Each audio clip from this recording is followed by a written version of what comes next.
Hello नमस्कार। मैं सत्येंद्र कुमार आप सभी का स्वागत करता हूं ज्ञान जीएस के यूट्यूब चैनल में। तो आज से हम बात करेंगे पीजीटी के सिलेबस पे, यानी कि हमारी जो कक्षाओं का जो टाइम टेबल होगा वो पीजीटी, टीजीटी और नेट जेआरएफ के लिए आपका होगा हिस्ट्री से। तो हिस्ट्री से संबंधित हम आज की सिलेबस को देखेंगे कि हमारा सिलेबस कैसा है और हम किस प्रकार उसकी तैयारी कर सकते हैं हिस्ट्री की, यानी कि जो हमारा बहुत ही करीब एग्जाम आने वाला है पीजीटी और टीजीटी का। ठीक है, कैसे हम उसकी तैयारी कर सकते हैं, एग्जाम पैटर्न क्या होगा इसका और क्या रहेगा हमारा सिलेबस। तो सिलेबस की आज हम चर्चा करेंगे कि हमारा टीजीटी और पीजीटी और नेट जेआरएफ का हमारा सिलेबस कैसा होता है। यानी कि वैसे तो अगर देखा जाएगा तो सभी का सिलेबस सेम ही होता है, लेकिन कुछ पॉइंट होते हैं जो हमको क्या होते हैं समझने पड़ते हैं। तो चलिए शुरू करते हैं टाइम को ना गवाते हुए, यानी कि देखते हैं पीजीटी का हमारा सिलेबस क्या है। तो टाइम टेबल आप सबसे पहले देख लीजिएगा, यानी कि पर डे बेसिस पे हमारी कैसी क्लासेस रहेंगी। आपको बता दें जो भी हमारी क्लासेस रहेगी वो चैप्टर वाइज क्लास रहेगी आपकी। हम तीनों में अलग अलग चैप्टर वाइज डिवीजन करेंगे उसका। जैसे हमने मंडे को हम करेंगे पीजीटी का, तो मंडे पे जो हमारी हिस्ट्री की क्लास रहेगी वो किस पे रहेगी, आपकी पीजीटी पे रहेगी। उसके बाद हम बात करेंगे मंगलवार का आपका क्लास का ऑफ रहेगा पीजीटी की, लेकिन उसके बाद हम टीजीटी की बात करेंगे कि टीजीटी में किस प्रकार के प्रश्न पूछे जा रहे हैं आपसे हिस्ट्री के अंतर्गत। उसके बाद हम बात करेंगे कि फ्राइडे को जो हमारी क्लास रहेगी वो हिस्ट्री में आपकी जेआरएफ से कैसे कैसे प्रश्न हमारे पूछे जाते हैं। वैसे अगर देखा जाए तो सभी का सिलेबस एक ही चीज है, लेकिन क्वेश्चनों का क्या होता है डिवाइडेशन अलग अलग कर दिया जाता है, यानी कहीं पे टफ कर दिया जाता है, कहीं पे सरल कर दिया जाता है। यानी कहें अगर तो सबसे एग्जाम में सबसे टफेस्ट क्वेश्चन जो बनते हैं वो नेट जेआरएफ में आपके सबसे टफेस्ट क्वेश्चन बन रहे हैं हमारे, क्योंकि इसमें क्या होता है स्टेटमेंट एंड कंक्लूजन का क्वेश्चन बनता है, कुछ बहुत ही ज्यादा टफ हमारे लिए हो जाता है।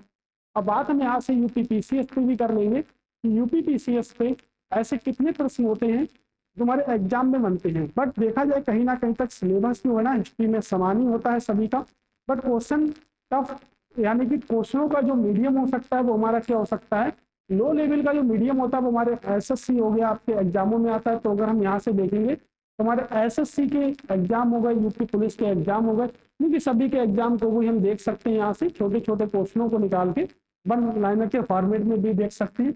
उसके बाद हम मीडियम लेवल को पढ़ेंगे, फिर हाई लेवल को पढ़ेंगे, और उसके बाद में हम हमारा हाई के बाद क्या होगा इससे भी जो मॉडरेट जो लेवल होता है उसको भी क्लियर करेंगे। तो हम चलते हैं कि हमारा सिलेबस कैसा होगा, हमारी रणनीति क्या होगी, हम कितने मंथ में तैयारी को कर सकते हैं। तो पहले तो हम देख सकते हैं कि हमारा जो पेपर है, मान लीजिए क्या कि आपका पेपर अक्टूबर नवंबर की साइड में होने वाला है पीजीटी और टीजीटी का।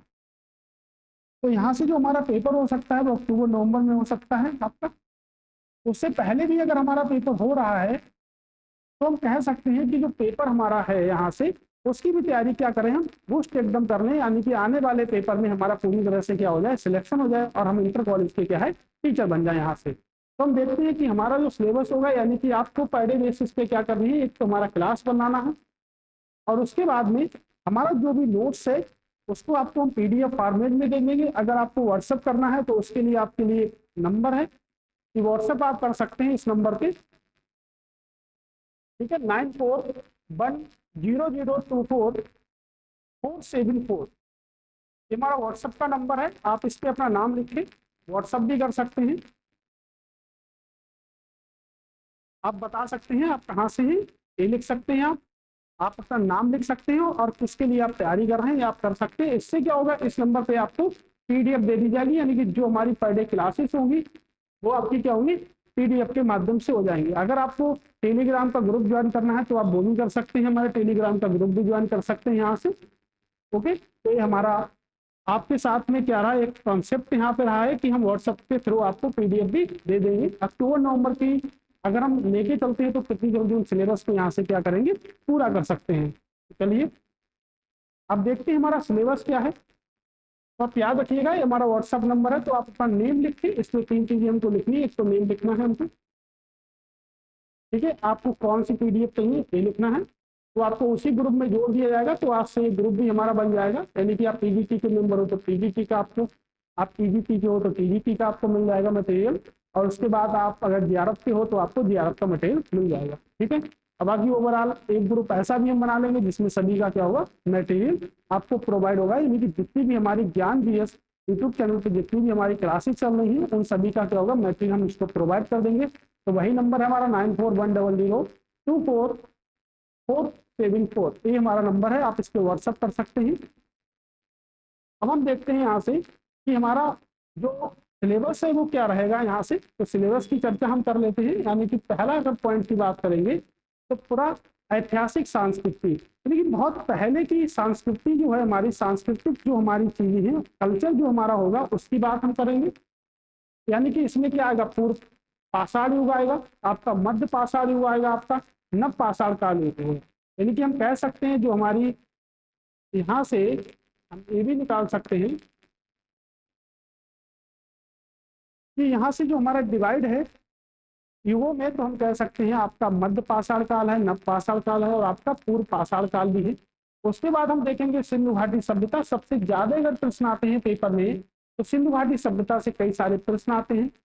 हम देखेंगे कि इंडस वैली सिविलाइजेशन आखिर क्या है, कैसा हमारा नगर नियोजन है, क्या आज भी सभ्यता क्या भारत में ऐसी प्रचलित है, या इससे पहले भी क्या सभ्यता एक 5000 वर्ष पुरानी सभ्यता थी हमारी सिंधु घाटी सभ्यता। तो भारत में ऐसे बहुत सारे शहर हैं, जैसे आपका चंडीगढ़ हो गया, भुवनेश्वर हो गया और आपका अमरावती हो गया, जो उसी नक्शे कदम पर बसे हुए हैं जिस नक्शे कदम पे हमारी सिंधु घाटी की सभ्यता बसी हुई थी। तो 5000 वर्ष जो सभ्यता थी, मान लीजिए कि वहां भी कई सारे इंजीनियर थे जो हमारी विरासतों को लेके आए थे, और 5000 वर्षों के बाद भी ऐसे कई सारे शहर हैं जिसमें सिंधु घाटी सभ्यता का सादृश्य हमको क्या होता है, प्रतीत होता है हमको वहां से। उसके बाद धार्मिक जीवन की अगर हम बात करेंगे तो सामाजिक जीवन की बात करेंगे, ये भी आपके टॉपिक है, यानी कि पूरा ऐतिहासिक सांस्कृतिक जो है हमारा, इसमें फर्स्ट टॉपिक आपके हो गए। उसके बाद हम वैदिक काल की बात करेंगे। पहले भारत में माना जाता था कि विश्व की सबसे पुरानी जो सभ्यता है वो आपकी वैदिक सभ्यता है, लेकिन क्या करा गया कि जब 1921 में दयाराम साहनी ने जब क्या करा था, कुछ स्थलों को खोजा था, तो पुरातात्विक सर्वेक्षण जब किया गया था तो बताया गया था कि विश्व की सबसे पुरानी अगर कोई सभ्यता है तो वो सिंधु घाटी की सभ्यता है। इससे पुरानी कोई सभ्यता भारत में आज तक नहीं हुई है और विश्व की सबसे पुरानी सभ्यताओं में से भी गिनी जाती है। यानी कि हम कह सकते हैं कि सभी सभ्यताएं मिट गई, विश्व में एक ही सभ्यता बची है जिसको हम कहते हैं सिंधु घाटी की सभ्यता है। यानी कि हम कह सकते हैं इंडस वैली सिविलाइजेशन हम उसको कह सकते हैं। तो पूर्व वैदिक काल की चर्चा हम इसमें करेंगे, यानी कि वैदिक काल में हमारे कई सारे टॉपिक रहेंगे। उत्तर वैदिक काल की चर्चा हम करेंगे। तो सामाजिक दशा की बात करेंगे, यानी कि हमारी सोशल स्थिति इस टाइम पे क्या चल रही है आपकी वैदिक काल में। फिर धार्मिक दशा की बात करेंगे, आर्थिक दशा हो गया और राजनीतिक स्थिति भी होगी। यानी कि देखिएगा पहले भी हमारी राजनीतिक स्थिति थी, आर्थिक है, धार्मिक भी है, हमारी आस्था भी है। उसके बाद हम बात करेंगे धार्मिक आंदोलन, मोस्ट इंपॉर्टेंट टॉपिक है आपके जैन धर्म, बौद्ध धर्म, आपके दोनों टॉपिक हम कवर करेंगे यहाँ से। और आपकी जो क्लास रहेगी वो चैप्टर वाइज पे रहेगी आपकी यहाँ से। शैव धर्म के अनुयायीवान तक बात करेंगे, यानी कि शैव धर्म कौन होते हैं, भगवान शिव को जो मानते हैं लोग उनको हम क्या कहते हैं, शैव धर्म के अंतर्गत कहते हैं। शंकराचार्य का योगदान भी है इसमें आपका, ये मोस्ट इंपॉर्टेंट टॉपिक की श्रेणी में आते हैं आपका। और वैष्णव धर्म की बात करेंगे तो जो श्री कृष्ण को जो मानते हैं उनको क्या कहते हैं, वैष्णव धर्म के अनुयायी कहते हैं हम उनको। उसके बाद हमारा यहाँ से जो ये सिलेबस जो हमारा था, यानी कि 9 टॉपिकों को हम यहाँ से कवर करेंगे, किसमें पूरा ऐतिहासिक संस्कृति में हम क्या करेंगे, 9 टॉपिक को कवर करेंगे यहाँ से। चलिए अब हम बात कर लेते हैं कि आखिर मौर्य प्रशासन हमारा क्या है, मौर्य साम्राज्य, मौर्य डायनेस्टी की हम बात कर लेते हैं। तो राजनीतिक इतिहास की बात करेंगे यहाँ से हम। अशोक का मूल्यांकन करेंगे, very very most important topic है आपका अशोक का मूल्यांकन। तो अशोक का यहाँ से क्या करेंगे, मूल्यांकन भी हम कर लेंगे अशोक का यहाँ से। उसके बाद समाज व संस्कृति की बात करेंगे, यानी कि अशोक को हम सम्राट अशोक के नाम से जानते हैं। गुप्त राजवंश की बात करेंगे, यानी कि गुप्त राजवंश हमको पूरा का पूरा स्टडी करना होगा। कला की बात करेंगे, अगर किसी भी देश को सबसे महत्वपूर्ण अगर किसी भी देश में किसी चीज का अगर योगदान है तो वो क्या है, हमारी कला और संस्कृति। तो कला और संस्कृति किसी भी देश का सबसे महत्वपूर्ण भाग होता है आपका। धर्म की बात करेंगे, यानी कि व्यक्ति जैसा धर्म धारण कर ले या जैसी सभ्यता को धारण कर ले उसको हम क्या कहेंगे, उसको हम धर्म की श्रेणी में रख सकते हैं। तो राजनीतिक इतिहास यानी कि कुछ 6 टॉपिकों को हमने देखा। तो मौर्य प्रशासन के अंतर्गत बात करेंगे, बात स्टार्ट जो हमारी होगी वो कहाँ से होगी, चंद्रगुप्त मौर्य से होगी आपके। और हम वहां से लेके गुप्त काल, गुप्तोत्तर काल, मौर्योत्तर काल सभी की क्या करेंगे, चर्चा करेंगे यहाँ से। दर्शन व समाज की बात करेंगे, बिल्कुल इंपॉर्टेंट टॉपिक होगा। अभी मैंने आपको बताया गुप्तोत्तर काल में आर्थिक व सामाजिक परिवर्तन की भी बात यहाँ से करेंगे हम। फिर आ रहा है आपका चोल वंश की बात भी यहाँ से करेंगे और सामाजिक इतिहास की भी बात यहाँ से करेंगे और राजनीतिक इतिहास की भी श्रेणी को यहाँ से हम रखेंगे। उसके बाद आता है टॉपिक में आपका चोल प्रशासन, ये आपके दक्षिण भारत की ओर अग्रसर होगा, जिसको हम कहते हैं चोल एडमिनिस्ट्रेशन की बात करेंगे, तो उसमें कई शासक होंगे हमारे।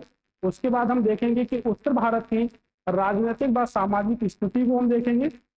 देखिए उत्तर भारत की जो भी आपकी राजनीतिक और सामाजिक जो स्थिति है उस सभी की हम क्या करेंगे, चर्चा करेंगे। जैसे ये उत्तर भारत हो गया आपका, ये नॉर्थ एरिया जो हमारा होगा इसकी भी चर्चा हम करेंगे। ये चर्चा जो रहेगी आपकी 800 ईस्वी से लेकर 1200 ईस्वी तक रहेगी हमारी। इसमें आपका गोपाल यानी कि पाल वंश वगैरह आपके आ जाएंगे यहाँ से, यानी कि गोपाल राजा की बात भी कर सकते हैं। उसके बाद हमने यहाँ से देखे कि जो हमारे यहाँ से जो टॉपिक हैं ये हमारे 11 टॉपिक यहाँ से हो गए आपके मौर्य काल में। ओके, तो हम आगे की बात करेंगे। अब हम बात करते हैं तुर्क आक्रमण की। तो महमूद गजनवी, आप देखिएगा महमूद गजनवी का एक ही उद्देश्य था पूरे भारत में कि भारत की संपत्ति को लूटना ही था। तो कैसे उसने संपत्ति को लूटा, किन किन जगह उसने आक्रमण करा, किन किन राजाओं को उसने पराजित किया, कौन कौन से मंदिरों को उसने लूटा, इन सभी की हम चर्चा करेंगे। महमूद गौरी ने गोल्डन सिटी पर कब आक्रमण कर दिया, यानी कि मुल्तान को जीत भी लिया था इसने, तो महमूद गौरी की भी हम यहाँ से बात करेंगे। उसके बाद हम बात करेंगे दिल्ली सल्तनत की बात करेंगे, यानी कंप्लीट दिल्ली सल्तनत को हम यहाँ से पढ़ेंगे। आपकी कुतुबुद्दीन ऐबक की उपलब्धियों की बात करेंगे व उनका मूल्यांकन करेंगे। इससे हमें ज्ञात होता है कि हमें पूरा दिल्ली सल्तनत को स्टडी करना होगा। इल्तुतमिश का सल्तनत शासकों के बारे में बात भी करेंगे, यानी कि उसके शासक जो होंगे उसके बारे में बात करेंगे। जैसे रजिया सुल्तान होंगी, इनकी पुत्री थी रजिया सुल्तान। इल्तुतमिश दामाद थे किसके, आपके कुतुबुद्दीन ऐबक के दामाद थे यहाँ से। रजिया सुल्तान का भी मध्यकालीन भारत में एक विशेष योगदान है, यानी कि मध्यकाल भारत से लेके, यानी कि मध्यकाल भारत की अगर बात करेंगे तो एकमात्र मुस्लिम शासका थी रजिया सुल्तान जो गद्दी पे बैठी थी। इससे पहले कोई भी ऐसी मुस्लिम शासका नहीं हुई जो गद्दी पे बैठी हो यहाँ से। उसके बाद बात करेंगे तो बलबन के सिद्धांत की बात करेंगे कि बलबन की प्रारंभिक कठिनाइयों की बात हम करेंगे और बलबन ने अपने शासनकाल को कैसे चलाया था, यानी कि बलबन की बात हम कर सकते हैं यहाँ से। यानी कि पूरी दिल्ली सल्तनत की बात यहाँ से की जाएगी आपकी। तो दिल्ली सल्तनत में यानी कि हमारे जितने भी वंश बनते हैं, तो दिल्ली सल्तनत में जैसे हमारा गुलाम वंश बनता है, आपका खिलजी वंश बनता है, तुगलक वंश हमारा यहाँ से बनता है, और आपका सैयद वंश बनता है, ठीक है, और आपका लोधी वंश बनता है। देख लेते हैं थोड़े से वंश दिल्ली सल्तनत के। तो सबसे पहले हमारा गुलाम वंश बन गया यहाँ से,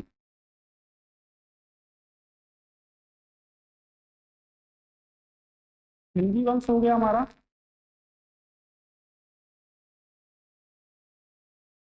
तुगलक,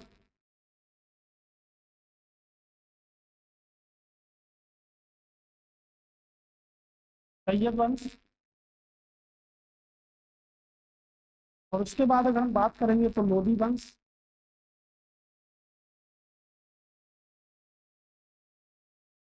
ये हमारे कुछ वंश हैं। हम कह सकते हैं कि 1206 से लेके 1290 तक जो हमारा वंश था वो क्या था, आपका गुलाम वंश, जिसे हम स्लेव डायनेस्टी भी बोल सकते हैं। आपके खिलजी वंश की बात हम करेंगे तो 1290 से लेके 1320 तक की जो हमारा था वो क्या था, खिलजी वंश था। 1320 से बात करेंगे 1414 तक की बात अगर हम करेंगे तो हमारा क्या था, आपका तुगलक वंश था यहाँ से। सैयद वंश की बात करेंगे तो 1414 से लेके 1451 तक क्या था, हमारा सैयद वंश था। और 1451 से लेके 1526 तक जो वंश था वो हमारा क्या था, एक लोधी वंश था। तो अब देखिएगा कि हम इन पांचों वंशों की स्टडी करेंगे, यानी कि इसमें क्या होगी, आपकी दिल्ली सल्तनत आपकी कंप्लीट होगी। तो हम एक एक वंश को उठाएंगे और उसकी विस्तृत तरीके से क्या करेंगे, उसका अध्ययन करेंगे। उसके बाद देखिएगा आपका खिलजी क्रांति का उसका क्या है, महत्व भी है आपका। तो खिलजी क्रांति होगी, इसका महत्व भी होगा आपका। अलाउद्दीन खिलजी का साम्राज्य विस्तार भी किया जाएगा आपका। बाजार मूल्य नियंत्रण पद्धति भी आपकी लागू की जाएगी। उसके बाद अगर हम यहाँ से देख लेते हैं तो हम कह सकते हैं भू राजस्व सुधार भी होगा, दक्षिण की नीति भी होगी, यानी कि अलाउद्दीन खिलजी की इसी यहाँ की बात करेंगे। तुगलक जो आपकी समीक्षात्मक मूल्यांकन भी होगा, इन तुगलक वंश की भी चर्चा हम यहाँ से करेंगे। हमने आपको अभी दिखाए थे कि जो हमारे 5 वंश हैं इन सभी की हम विस्तृत चर्चा करेंगे आपके सामने। और उसके बाद अगर हम बात करेंगे तो फिरोज शाह तुगलक की भी यहाँ से बात करेंगे। कहना तैमूर का आक्रमण व उसका प्रभाव जो है वो बहमनी साम्राज्य के अंतर्गत भी करेंगे, यानी कि तैमूर का आक्रमण जो होगा तो बहमनी साम्राज्य जो होगा 1347 में बसा था आपका बहमनी साम्राज्य, उसकी भी क्या करेंगे, पूरी तरह से चर्चा करेंगे। उसके बाद विजयनगर साम्राज्य की चर्चा करेंगे। मोस्ट इंपॉर्टेंट है आपका सैयद वंश हो गया, लोधी वंश हो गया, मुगल वंश आपका हो गया, बाबर हो गया। यानी कि पूरे ओवरऑल हम मुगल की भी बात करेंगे। यानी कि यहाँ से अगर हम देखते हैं, हम बाबर से स्टार्ट करेंगे और जितने भी आपके मुगल हैं, जितने भी आपके मुगल में शामिल हो जाएंगे हमारे मराठा, तो मराठों की भी हम क्या करेंगे, चर्चा करेंगे। यानी कि चर्चा हमको छोड़नी किसी की नहीं है। पीजीटी के पेपर में हमको छोड़ना कुछ भी नहीं है, हमको यानी कि ओवरऑल सब कुछ पढ़ना है। यानी कि अगर हम एक सब्जेक्ट को लगाते हैं ना, दूसरा पेपर आपका आराम से निकल जाएगा। तो याद रखिएगा, आपकी हिस्ट्री जहाँ भी आती है पेपरों में, चाहे वो पीसीएस हो गई, चाहे वो पीजीटी हो गई, या वो टीजीटी हो गई, या जेआरएफ हो गया, सब आपके वही क्वेश्चन आते हैं, रिपीटेड क्वेश्चन। तो हम प्रीवियस प्रश्न जो होंगे उन पर क्या करेंगे, ज्यादा से ज्यादा चर्चा करेंगे प्रीवियस प्रश्नों पर। देखिएगा, इसमें हम बात करेंगे बाबर की, बात करेंगे अकबर की, ठीक है, हुमायूं की बात करेंगे, शाहजहां की बात करेंगे, जहांगीर की बात करेंगे। यहाँ पे जहांगीर नहीं है तो जहांगीर को भी देख लेते हैं, जहांगीर की भी बात करेंगे। औरंगजेब की राजनीतिक, सामाजिक व आर्थिक स्थिति सभी की बात करेंगे। मुगल साम्राज्य के पतन से लेके उसके उदय तक की, यानी कि उदय से लेके पतन तक की चर्चा करेंगे। किसने, मराठा साम्राज्य की बात करेंगे, तो उदय से लेके उसके पतन तक की चर्चा करेंगे, कैसे मराठा साम्राज्य जो था वो विकसित कर दिया गया था। यानी कि सभी की ओवरऑल हम यहाँ से चर्चा करेंगे। फिर शाहजहां की बात हम कर लेते हैं, ये तो आपने अभी देखा था, सांस्कृतिक स्थल, यानी कि मुगल साम्राज्य का पतन की बात करेंगे। और जितना भी हमारा कई एरिया बनता है, कि हमारा बनता है, क्या बनता है, शिवाजी जो हमारे हैं, छत्रपति शिवाजी, इन सभी की क्या करेंगे, चर्चा करेंगे ओवरऑल। उसके बाद हम यहाँ से देखते हैं कि आधुनिक भारत का इतिहास की अब हम बात करेंगे। यानी कि अभी तक हमने 3 पॉइंटों को देख लिया। 3 पॉइंटों में आपका क्या था, एक तो प्राचीन भारत था, अब क्या था, हमने मध्यकालीन भारत को देख लिया, यानी कि हम कह सकते हैं एशियंट इंडिया, मध्यकालीन भारत, और हम कह सकते हैं ये मॉडर्न इंडिया। तो अब हम मॉडर्न इंडिया को भी यहाँ से देखेंगे। यानी कि 3 हमें भारत के इतिहास को देखना होता है यहाँ से। अब हम देखेंगे मॉडर्न इंडिया को यहाँ से।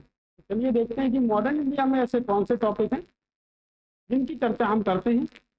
यस, यहाँ से आते हैं कि आधुनिक जो हमारा है, यानी कि मॉडर्न इंडिया की बात हम करेंगे, तो भारत में ईस्ट इंडिया कंपनी की बात सबसे पहले की जाती है। यानी कि यूरोपीय के आगमन की भी हम बात कर सकते हैं यहाँ से। तो भारत में ईस्ट इंडिया कंपनी का आगमन, भारत में ब्रिटिश शासन के राजनीतिक व आर्थिक प्रभाव क्या है, यानी कि बात करेंगे 31 दिसंबर 1600 की, जब ब्रिटिश ईस्ट इंडिया कंपनी जब भारत में आई थी, तो उस समय जो मुगल बादशाह थे वो कौन थे, अकबर थे हमारे। तो हम पूरी चर्चा करेंगे कैसे आई थी, कैसे वहां पे स्टेब्लिश हुई थी भारत में। 1857 की क्रांति के कारण क्या थे, यानी कि 1857 क्रांति को भी हम पूरी तरह से पढ़ेंगे यहाँ से। स्वरूप क्या थे, परिणाम क्या थे, ये भी डिटेल पढ़ेंगे हम यहाँ से। फिर कह रहे 19वीं शताब्दी में जो पुनः जो गठन था हमारा, यानी कि पुनर्जागरण की सामाजिक जो स्थिति थी, जो आर्थिक जो स्थिति थी, उस सभी की क्या करेंगे हम चर्चा भी कर सकते हैं यहाँ से। क्योंकि जितना हमारा सिलेबस है उससे हम कई ज़्यादा भी पढ़ सकते हैं। यानी कि देखेंगे कि हमारे प्रश्न जो है वो कैसे कैसे एग्जाम में बन सकते हैं।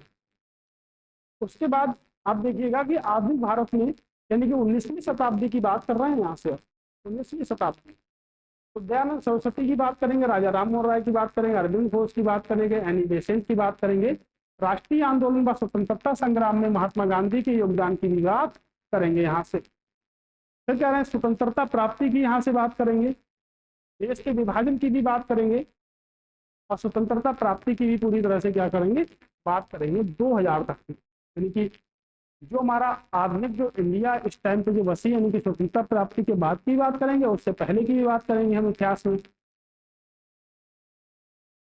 तो ये हमारा क्या था, ये हमारा पीजीटी का आपका टोटल सिलेबस हो गया यहाँ से हमारा। तो पीजीटी का आपका टोटल सिलेबस हो गया। अब हम बात करेंगे कि हमारा टीजीटी का सिलेबस क्या है। तो टीजीटी की अब हम बात करेंगे, आप देख लेते हैं टीजीटी का क्या होता है। यानी कि वही चैप्टर आपके, जो मैंने आपको क्या बताया कि हमारा जो पीजीटी का सिलेबस है, वही सिलेबस आपके टीजीटी का है, और वही सिलेबस हमारे क्या है, नेट जेआरएफ का है। वही सिलेबस आपके सिविल सर्विस एग्जाम का भी आपके वही सिलेबस है। तो यहाँ से अगर हम तैयारी करेंगे तो हमारी सभी चीज़ों की तैयारी हो जाएगी। तो आपके लिए हमने क्लास का शेड्यूल भी तैयार किया है, यानी कि सप्ताह में 3 दिन आपके साथ हम विजिट करेंगे, यानी कि आपके साथ हम क्या करेंगे, सामने आपके प्रस्तुत होंगे। और आपको बताएंगे कि कैसे हमको तैयारी करनी है। तो भाई सिलेबस है आपका, देखिएगा पूरा पाषाण काल हो गया, मध्य हो गया, नव हो गया, इनकी विशेषताएं हो गई। कुछ सिलेबस चेंज होगा, बस पूरा सब 10% भी सिलेबस चेंज नहीं होता, कह सकते हैं कि 5 से 10% ही सिलेबस चेंज होता है हमारे एग्जाम पैटर्न पे। आप देखिएगा सेम टॉपिक है, यानी कि सामाजिक, आर्थिक, जैन धर्म, बौद्ध धर्म, भागवत धर्म, शैव धर्म, मौर्य काल, राजनीतिक इतिहास, ठीक है ना। वही है आपके कि समाज की स्थिति, यानी गुप्त राजवंश हमने पीडीटी में भी देखा था, तो हमने बताया था दक्षिण भारत में इस्लाम का आगमन, आक्रमण, कुतुबुद्दीन बताए थे, इल्तुतमिश बताए थे, बलबन का जीवन चरित्र सब भी बताया था। तो मैंने आपको भी बताया था सब क्या है, हमारा वही है। फिर कहते हैं कि स्वतंत्रता संग्राम का कारण क्या था, यानी 1857 क्रांति की बात कर रहे हैं हम। 19वीं शताब्दी में वहां पे क्या था, अलग अलग दिखा दिए थे, यहाँ पे सब कह दिए हैं कि धार्मिक आंदोलन संबंधित जो 19वीं शताब्दी में थे उन सभी की चर्चा की गई। तो सिलेबस तो वही है, लेकिन थोड़ा सा योगदान अलग अलग कह सकते हैं आपका। स्वतंत्रता प्राप्ति के बाद, विभाजन के बाद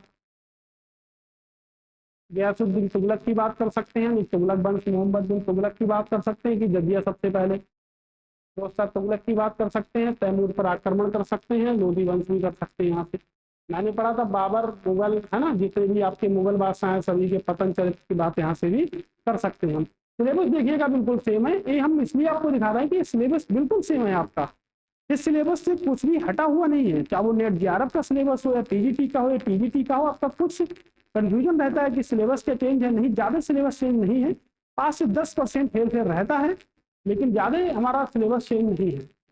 तो देखिएगा कि पीजीटी का जो हमारा सिलेबस है सेम ही सेम है। देखिएगा 1857 के इतिहास में हो गया, कारण हो गया, 19वीं शताब्दी हो गया, और आपका ये सब कुछ हो गया। अगर हम यहाँ से बात करते हैं तो हमने आपके लिए बताया था कि हमारा जो टाइम टेबल जो सेट है हमारा वो ये है आपका, ठीक है। तो हम चर्चा करते हैं इसी पे आपकी, कैसे हम यहाँ से पढ़ेंगे, ठीक है। तो यहाँ से हम चर्चा को कर सकते हैं।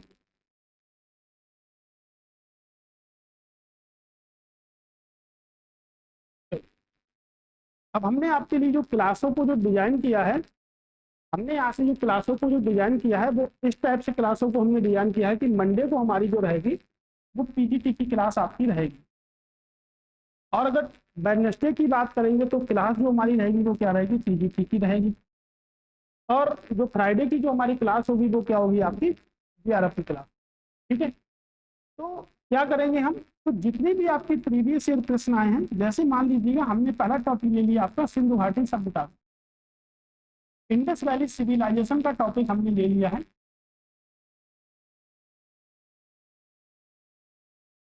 सिविलाइजेशन का टॉपिक हमने यहाँ से ले लिया, इंडस वैली सिविलाइजेशन पे मान लीजिए हम स्टार्टिंग करी हमने इसी टॉपिक से, तो हम इसी टॉपिक से स्टार्टिंग भी आपके सामने करेंगे।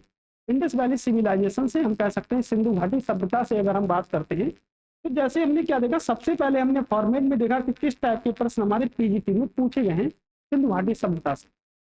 उसके बाद हम देखेंगे कि हमारे टीजीटी में किस प्रकार के प्रश्न पूछे गए सिंधु घाटी सभ्यता से, और उसके बाद हम देखेंगे कि हमारा जेआरएफ हिस्ट्री में यानी कि कितने प्रश्न हमारे पूछे गए। अगर मान लीजिए कि सभी प्रीवियस प्रश्न जो आपके 1993 से लेके और आज तक की आपके 2022 और 23 तक जितने भी प्रश्न आज तक पूछे गए हैं एग्जाम में, पीजीटी का एग्जाम हो गया, टीसीएस का एग्जाम हो गया, आपका नेट जेआरएफ का एग्जाम हो गया, लेकिन जहाँ भी आपके हिस्ट्री को पूछा जाता है उन सभी की क्या करेंगे, हम चर्चा करेंगे। तो सबसे पहले आपके सामने प्रस्तुत करेंगे पीजीटी में क्या पूछा गया था हमसे, पीजीटी में क्या पूछा गया। अगर आप इसके पहले प्रश्न पे यानी कि पीजीटी पे अगर हम अच्छे से फोकस करेंगे, जैसे मान लीजिए मंडे को हमने 9 बजे क्लास आ गए, आपके सामने प्रस्तुत हो गए और हमने क्लास को स्टार्ट किया आपसे, अगर आप इसको बहुत अच्छे तरीके से देखते हैं, यानी कि आप इसको समझते हैं, मैं आपको पूरा समझाऊंगा। फॉर्मेट हमारा एमसीक्यू का रहेगा, लेकिन मैं आपको पूरा सिंधु घाटी सभ्यता के बारे में एक एक फैक्ट बताऊंगा कि कैसे हम एग्जाम को क्रैक करेंगे, क्या हमसे नए क्वेश्चन बन सकते हैं पेपर में। तो अगर आप पीजीटी का एग्जाम यहाँ से क्लियर करते हैं, यानी कि पीजीटी का वीडियो अगर हम पूरी तरह से देखते हैं, तो आप विश्वास रखिएगा कि आप पीजीटी के क्वेश्चनों को ऑटोमेटिकल सॉल्व कर लेंगे। यानी कि पीजीटी में अगर यहाँ पे आपको मैं 50 क्वेश्चन कराता हूँ, मान लीजिएगा आपको 50 क्वेश्चन में से एक भी क्वेश्चन नहीं पता है, यहाँ से मतलब आपको कुछ नहीं पता है, आप बिल्कुल फ्रेश व्यक्ति हैं और आप 6 मंथ में तैयारी कर रहे हैं, तो मैं आपको विश्वास दिलाता हूँ कि आपकी तैयारी में बहुत अच्छी करा सकता हूँ, बट आपको बिलीव करना होगा मेरे पास। उसके बाद मैं क्या करूंगा कि मेरा जो पढ़ाने का जो रहेगा उसमें पीजीटी के आपकी सिंधु घाटी सभ्यता को पूरा मेंशन करूंगा, जितनी भी आज तक सिंधु घाटी सभ्यता हमारी बनी है।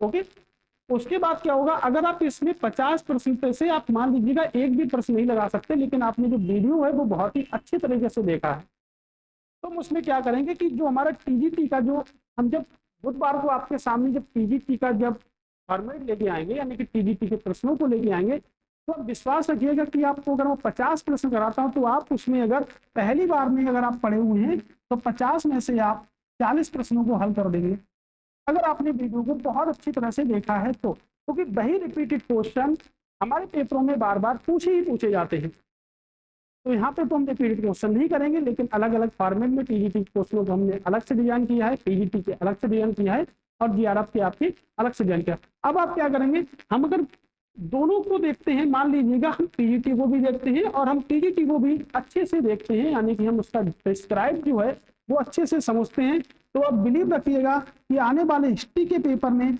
आपके अगर 50 प्रश्न आते हैं, यानी कि हिस्ट्री के पेपर में आपके 100 प्रश्न आते हैं, लेकिन यहाँ पे हम जो 50 प्रश्नों की जो श्रृंखला दे रहे हैं आपके सामने, जो 50 से 60 जितने भी हमारे, मान लीजिए कि हमने यहाँ पे 50 प्रश्नों को लिया है, तो यहाँ से जो 50 प्रश्न आपके होंगे उसमें से आप बिलीव रखिएगा कि आप 11 में अगर आप बिल्कुल फ्रेशर हैं एक प्रकार से, यानी कि आपको कुछ भी अभी समझ में नहीं आता कि हिस्ट्री की हम कैसे करके चर्चा कर सकते हैं, तो आपको कुछ भी अगर यहाँ से समझ में नहीं आता है तो हम यहाँ से निकाल सकते हैं कि यहाँ से हम 30 प्रश्न जो होंगे वो 50 में से आप कर लोगे यहाँ से, अगर हमारी 50 प्रश्नों की श्रृंखला होगी। तो आपको मैंने क्या समझाया कि आपको स्टडी कैसे करनी है, यानी कि जो हमारे टीजीटी का आप ध्यान से देखिएगा वीडियो को, ओके, उसके बाद में टीजीटी का आप देखिएगा वीडियो को, और अगर पहले टीजीटी को देखेंगे तो हम कम से कम 80% सॉल्व करेंगे आपके पीजीटी की वीडियो को देख के, और फिर इन दोनों वीडियो को आप देखिएगा अच्छी तरह से। उसके बाद अगर हम जब बात करेंगे तो आपको हम विश्वास दिला रहे हैं कि आप 30 क्वेश्चन नेट जीआरएफ के आप कर सकते हैं हिस्ट्री के अंतर्गत। पहला पेपर जो जीआरएफ का है उसकी भी आपकी क्लास होने वाली है बहुत जल्द। तो ये हमारा जो पढ़ाने का रहा। अच्छा, आपको ज़्यादा पढ़ाई नहीं करनी है, पढ़ाई कितना कॉन्सेप्ट करना है, तो पढ़ाई आपको पर डे बेसिस पे करनी है। मान लीजिएगा पेपर हमारा अभी अक्टूबर और नवंबर में होने वाला, अभी जब हमारी चल रही है, तो आज वैसे तो 15 मई से स्टार्ट करने वाले थे, लेकिन किसी वजह से क्लास को स्टार्ट हम नहीं कर पाए। तो मान लीजिए हम मंडे से टाइम टेबल की शुरुआत करते हैं, तो मंडे से हम मान लीजिए सही शुरू करते हैं अपनी क्लासेस। पर डे बेसिस पे आपकी क्लासेस रहेंगी, जो भी आपका टाइम टेबल है उस पर हम क्लासेस शुरू करते हैं। तो क्लासें अगर हम यहाँ से शुरू करते हैं तो क्या होगा कि आपको पर डे क्या करना है, एक तो आपको वीडियो देखना है, उसके बाद आपने जो नोट्स बनाए हैं उनका क्या करना है, आपको रिवीजन करना है। क्योंकि मैं आपको एक सप्ते के अंदर एक टॉपिक कंप्लीट पढ़ा दूंगा कि आपका चाहे यूपीपीसीएस में आए, चाहे आपका हिस्ट्री का किसी भी पेपर में हिस्ट्री आती है, एसएससी के लिए भी मोस्ट इंपॉर्टेंट होगा। आपके जितने भी एग्जाम में पूरे भारतवर्ष में जहाँ पर आपके इतिहास को पूछा जाता है, उन सभी की क्या होगी, चर्चा की जाएगी बहुत अच्छे तरीके से। ठीक है, तो आपसे हम कह रहे हैं कि आप पर डे नोट्स बना लीजिए। जो आपके लिए जो एक दिन जो फ्री रखा गया उसमें ये रखा गया है कि आपका जो रिपीटेशन यानी कि जो रिवीजन होगा, यानी कि रिवीजन बहुत जरूरी है। अगर हम R3 की बात अगर हम करें तो सबसे पहले R3 हमको क्यों इम्पोर्टेंट लगता है, एक तो रीड करना है आपको पहली बात, उसके बाद में आपको रेगुलर करना है। अगर रेगुलरिटी हमने भी नहीं होगी और आप में भी नहीं होगी तो सिलेक्शन फिर बहुत ही ज़्यादा कठिन हो जाएगा हमारा। रेगुलरिटी हमको करनी है, उसके बाद में हमको रिवीजन करना है, और जब हमारा नज़दीक जब पेपर आ जाएगा हमको रिवीजन करना है। जब हमारा बहुत ही नज़दीक पेपर मान लीजिए आ गया तो फिर से हमको क्या करना है, उसको रीड करना है और फिर से हमको क्या करना है, उसका रिवीजन करना है। फिर तो हमारे अंदर रेगुलरिटी आई ही जाएगी। तो पर डे हमें कितना पढ़ना है, मान लीजिएगा कि हमारी जो वीडियो होगी 2 से 2.5 घंटे की वीडियो हमारी रहेगी, 50 क्वेश्चन होगी, 2 घंटे की तो आप मान ही लीजिएगा कि 2 घंटे की रहेगी हमारी वीडियो। उसके बाद में क्या है, 2 घंटे तो हमारे यहाँ पे हमने सीखा, उसके बाद क्या करना, उसके हमने नोट्स बनाए वीडियो के साथ ही साथ में, फिर उसका हमने क्या कर दिया, रिवीजन कर दिया। तो आपको पर डे बेसिस पे जो पीजीटी के लिए पढ़ाई करनी है पर डे बेसिस पे, वो आपको 4 से 5 घंटे ही पढ़ाई करनी है विद वीडियो के साथ में। कितनी पढ़ाई करनी है, 4 से 5 घंटे की। अगर हम यहाँ से बात करेंगे तो दिन में आपके कितने घंटे होते हैं, 24 घंटे होते हैं ओवरऑल। तो 24 घंटे में अगर हम 8 घंटे पर डे बेसिस पे सोते भी है ना, तो अपनी जिंदगी का हम 1/3 जो भाग है ना, क्योंकि 8 या कितना होता है, 24 होता है, तो 1/3 जो भाग है हमारा, यानी कि अपनी लाइफ का हम 1/3 जो भाग है ना, उसमें से एक भाग क्या करते हैं, हम सोने में व्यस्त कर देते हैं। तो हम कह सकते हैं 33% जो हमारा भाग है वो हम ओनली सोने में ही गुजार देते हैं। अब हमारे पास में अगर हम 8 घंटे सोते हैं तो, बट आपसे मैं एक बात हमेशा कहूंगा कि नींद आप भरपूर मात्रा में लीजिएगा, ठीक है। तो हमें 6 से 8 घंटे पर डे सोना ही सोना है। बाकी आपकी मर्जी है कि आप 2 घंटे सोते हैं, 3 घंटे सोते हैं, 6 घंटे सोते हैं, 7 घंटे सोते हैं, उससे मतलब नहीं। लेकिन हमको 6 से 8 घंटे से ज्यादा नहीं सोना है। ऐसा भी नहीं करना कि पूरे दिन हम सोते ही रह जाएं, है ना। अगर सोने की बीमारी की बात करेंगे तो ट्राइपोनोसोमा, ये सोने की निद्रा रोग होता है, एम तो फिर हो जाएगा ज्यादा से ज्यादा, ठीक है। तो आप याद रखिएगा 33% जो हमारा एरिया है वो हम क्या करते हैं, सोने में। अब सोने में तो आप नहीं पढ़ रहे हो ना, सोने में कोई काम कर रहे हो, मतलब 33% जो एरिया हमारा होता है वो बिल्कुल क्या है, वेस्ट है। मतलब उसमें हम कुछ नहीं कर सकते लाइफ में, उसमें हमें सोना ही है, ठीक है। उसमें हम कुछ नहीं कर सकते यहाँ से। अब हम बात करेंगे कि हमें आखिर करना कैसे है पढ़ाई। तो हमारे पास बचते हैं 16 घंटे। अगर आप पढ़ाई और आप अगर सरकारी नौकरी चाहते हैं, यानी कि आप इंटर कॉलेज के टीचर बनना चाहते हैं या असिस्टेंट प्रोफेसर आप बनना चाहते हैं, तो आपको सिंपल सी बात है, आपको इतना टाइम देना ही देना पड़ेगा। अगर आपने इतना टाइम नहीं दिया तो फिर हमें पढ़ाई करने से फायदा क्या है। तो आप 5 से 6 घंटे नहीं, मैं आपसे मांग रहा हूँ सिर्फ वीडियो के बाद आपको 3 से 4 घंटे और देने हैं। टोटल मिला के आपको कितना देना है, 5 घंटे। अगर आप डेली बेसिस पे हमारे साथ में जुड़ते हैं और हमारे साथ में आप 5 से 6 घंटे अगर इन 16 घंटों में से आप निकालते हैं, ठीक है। अगर आप सर्विस भी कहीं पे कर रहे हैं, आप जॉब भी कहीं पे कर रहे हैं, तो हमने आपका टाइम टेबल बिल्कुल सेट करा है। इसीलिए हमने क्या करा है, 9 बजे शाम को क्लास की है, मॉर्निंग में क्लास नहीं रखी है। तो 9 बजे शाम को क्लास आपको मिलेगी, यानी कि मंडे हो गया, वेडनेसडे हो गया, फ्राइडे हो गया, तो ये हमारी क्लास होगी। तो आपको डेली कितना पढ़ना है, तो डेली हमको पढ़ना है कितने घंटे, तो डेली हमको 4 से 5 घंटे पढ़ना है। और हमारी वैकेंसियां फॉर्म भर ही चुके हैं, तो कुछ ही दिन में आयोग क्या करेगा, हमारा तारीख हमको दे देगा। तो उसी डेट पे आपका पेपर जब होगा, तो हमें जब हम सेंटर से जब बाहर निकले ना, तो हमारे अंदर एक विश्वास जग जाए कि हाँ भाई हमारा सिलेक्शन यहाँ से हो गया है, कि इंटर कॉलेज का पेपर हमारा हो चुका है पूरी तरह से। तो अगर हम आपके साथ में मेहनत करते हैं तो कृपया आप भी हमारे साथ में बहुत अच्छे से मेहनत करें। मैं कोई आपसे फीस नहीं ले रहा हूँ, ये बिल्कुल फ्री ऑफ कॉस्ट रहेगा। जब तक पेपर नहीं हो जाएगा तब तक हम चर्चा ही चर्चा करते रहेंगे। पीजीटी की क्लास बंद होने वाली नहीं है, आपकी पीजीटी और टीजीटी की, ठीक है। और जीआरएफ की भी क्लास नहीं है। मैं जीआरएफ का तो नहीं कह सकता इस बार में, क्योंकि बहुत ही जल्द पेपर है और मैंने आपके सामने पहली बार प्रस्तुत किया है इन क्लासों को, तो जीआरएफ के लिए। लेकिन हाँ, विश्वास दिलाता हूँ कि पीजीटी और टीजीटी में हम सिलेक्शन लेके रहेंगे, तो हमको कुछ भी करना यहाँ से पड़े। तो हमें ज्यादा नहीं, जब हमारा एग्जाम टाइम जब नजदीक आ जाएगा तो हम 4 से 5 घंटे तो ले ही रहे हैं पर डे में। अगर आप 4 से 5 घंटे पर डे लेते हैं तो मान लीजिएगा स्टडी करते हैं हम कितना, 150 घंटे में क्या करते हैं, स्टडी करते हैं। यानी कि अगर हम 5 घंटे पर डे पढ़ते हैं तो हमारा 30 जो होगा, यानी कि 30 दिन में हमारा कितना होगा, 150 घंटे हमारा होगा। और हम एक सप्ते में जो चैप्टर कवर करेंगे, एक महीने में चैप्टर जो रखेंगे आपके सामने, मैं आपको 5 चैप्टर पढ़ाऊंगा। और वही कोर्स आपके पीजीटी का है, वही आपके टीजीटी का है, वही कोर्स आपके किसका है। यानी कि कुल मिला के अगर मान लेते हैं कि हमारे पास में कुल मिला के 70 टॉपिक हैं, यानी कि 70 चैप्टर हैं हमारे पास में, तो हम एक सप्ते में कितना टॉपिक पढ़ते हैं, तो एक सप्ते में हम पढ़ रहे हैं आपके 5, यानी कि एक महीने में हम 5 पढ़ रहे हैं। तो हम बहुत ही जल्दी आपके 7 से 8 महीने में क्या करते हैं, कवर कर लेते हैं। अगर हमारा पेपर उससे पहले होता है, यानी कि पेपर अगर उससे पहले होता है, तो उसमें भी क्या करेंगे, हम कवर कर लेंगे, अच्छे से अच्छे टॉपिकों को हम कवर करेंगे।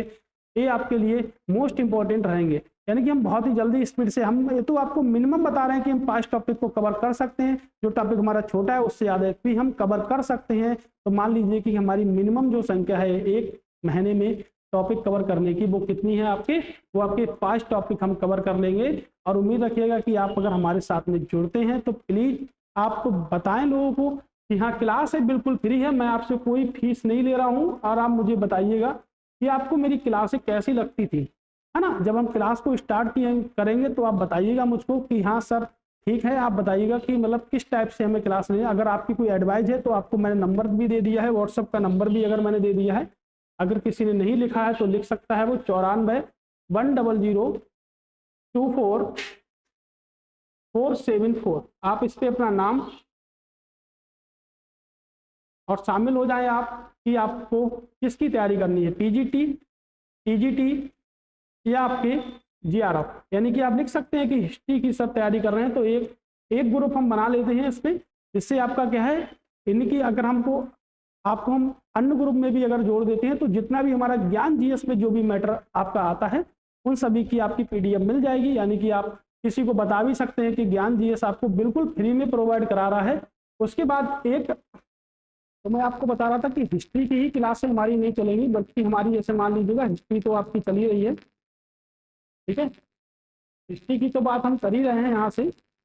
हिस्ट्री की क्लासें तो आपको हमारे ही साथ मिलेंगी।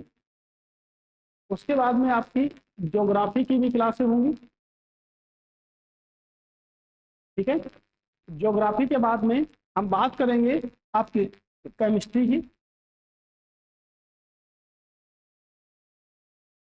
बायो के भी हमारे लेक्चर रहेंगे,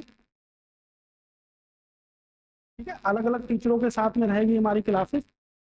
उसके बाद में हमारी मैथ की भी आपकी क्लास रहेगी, पीजीटी पीजीटी, ठीक है ना। इंग्लिश की भी क्लास रहेगी, यानी कि हम इन सब्जेक्टों को कवर कर सकते हैं। वैसे तो बहुत सारे सब्जेक्ट होते हैं। आपकी हिंदी की भी क्लास रहेगी। कुल मिला के जो हमारी क्लासेस होंगी, अभी हमारे पास में 7 क्लासेस ही डिजाइन की जा चुकी हैं आपके लिए, ठीक है। तो कुल मिला के हमारी ये भी क्लासेस क्या रहेंगी, आपके सामने रहेंगी। तो हिस्ट्री आपको मेरे द्वारा पढ़ाई जाएगी, ठीक है, और बाकी आपको सर बताएंगे आके कि मतलब हम कैसे आपको पढ़ाएंगे, कैसा आपका सिलेबस है पीजीटी टीजीटी का और नेट जेआरएफ का। तो इसी बेसिस पे हमारी क्लासेस रहेंगी, ठीक है। तो आप अगर कोई व्यक्ति यहाँ से तैयारी कर रहा है, ठीक है ना, अगर यहाँ से हम बात फिर से करें कि हमारा टाइम टेबल आप फिर से देख लीजिएगा, यानी कि 9 बजे का टाइम हो गया, 9 बजे यानी कि 9 बजे, ठीक है। ध्यान रखिएगा, मंडे, वेडनेसडे और आप फ्राइडे, ऐसे यानी कि आपको पूरा कितना पढ़ना है, तो आपको पढ़ना है मात्र वीडियो के बाद आपको 3 से 4 घंटे पढ़ना है, यानी कुल मिला के जो हमको पढ़ना है कितना, 4 से 5 घंटे पढ़ना है।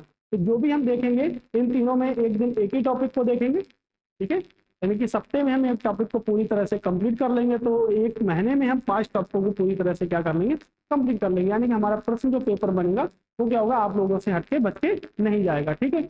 मैंने आपको व्हाट्सअप नंबर दे दिया है, तो आप उसको भी याद रखिएगा, क्योंकि ठीक है, अगर आपको जोड़ना है टेलीग्राम ग्रुप से तो आप उससे भी जुड़ सकते हैं, ओके, ठीक है। तो एक सिलेबस था। अब हम क्लास जो स्टार्ट करेंगे वो कब से करेंगे, आपकी मंडे के साथ करेंगे। तो हमारा पहला टॉपिक जो होगा सिंधु घाटी की सभ्यता होगा, ठीक है। तो हम मिलते हैं दोबारा से आपको फिर से क्लास में, यानी कि मंडे को हम आगाज करेंगे पीजीटी की प्रीवियस क्वेश्चनों का हम आगाज करेंगे और पूरे डिस्क्राइब के साथ आपको बताएंगे कि सिंधु घाटी सभ्यता का विस्तार पूरी तरह से कैसा रहा है, ठीक है। तब तक आप thanks for watching, okay bye.